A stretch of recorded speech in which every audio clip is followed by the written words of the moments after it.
Vaping, using an electronic cigarette to vaporise a volatile liquid so you can breathe the vapour, is growing rapidly. Worldwide, millions of people are doing it, many of them smokers who are using vaping as a less unhealthy alternative to cigarettes. Nicotine-free vape fluid is also big business. But are these liquids really nicotine-free? A team at the Telethon Kids Institute in Perth, Western Australia, bought 10 supposedly nicotine-free e-cigarette liquids and they sent them off for analysis. Katie Haylor heard what they found from Alexander Larcombe.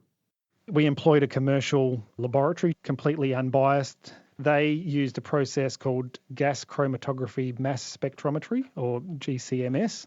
They squirt in a little bit of this liquid and it runs through the machine, and at the end of it you get a graph called a chromatogram, and from that they can work out what the chemical makeup of a substance is. Okay, what did this company find in these liquids? So in terms of nicotine, we've tested 10 liquids, and of the 10, 4 of them were actually nicotine-free. In 3 of them, there were trace levels. I'm talking sort of in the order of less than 0.1% of the total makeup of the liquid. And in 3 of them, they're in the range of 2 to 3 milligrams per mil, which is kind of at the lower limit of what a typical e-cigarette user might use. So how significant is this finding? Nicotine does have health effects, so it's obviously addictive. The literature suggests that it's not carcinogenic, so it probably doesn't cause cancer, and that's a good thing, obviously. But there are health issues related to nicotine use, particularly in susceptible peoples. For example, if a pregnant mother is smoking, there's downstream effects on the unborn baby. Brain development, lung development, all sorts of things. So there are health effects related to nicotine exposure, yes. What about the addiction then? Were the quantities of nicotine your colleagues found, were they enough to actually make someone addicted? That's a very difficult question to answer because the way that people use e-cigarettes is different to how they smoke a traditional cigarette.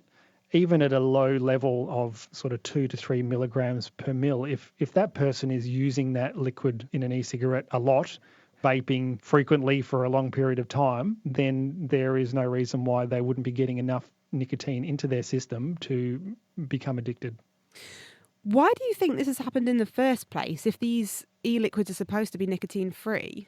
So there's 2 probable reasons for this. So in Australia, a lot of the e-liquids on the market are imported, and they are probably manufactured where nicotine-containing e-liquids are also made. So they might make the nicotine-containing ones one day, and then the next day they make the nicotine-free, allegedly, ones without necessarily scrubbing down the equipment in between. So that's where the trace levels come from.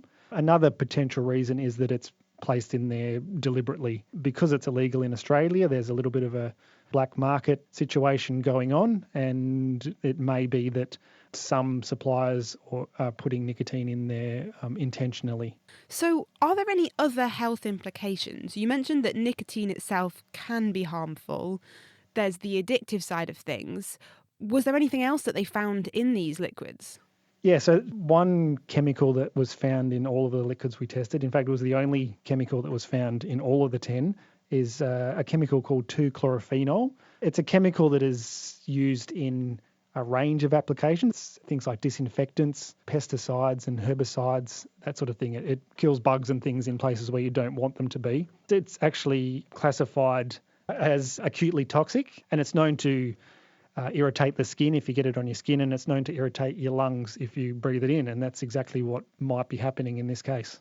So what's it doing in there? Well, Alexander Larcombe, whom you heard there talking to Katie, thinks it could have come from residues of pesticides which are used on plants that are themselves grown to make glycerin, which is a common carrier chemical that is also used in vaping fluids. If you want to read the full story, incidentally, it's in the Medical Journal of Australia this week.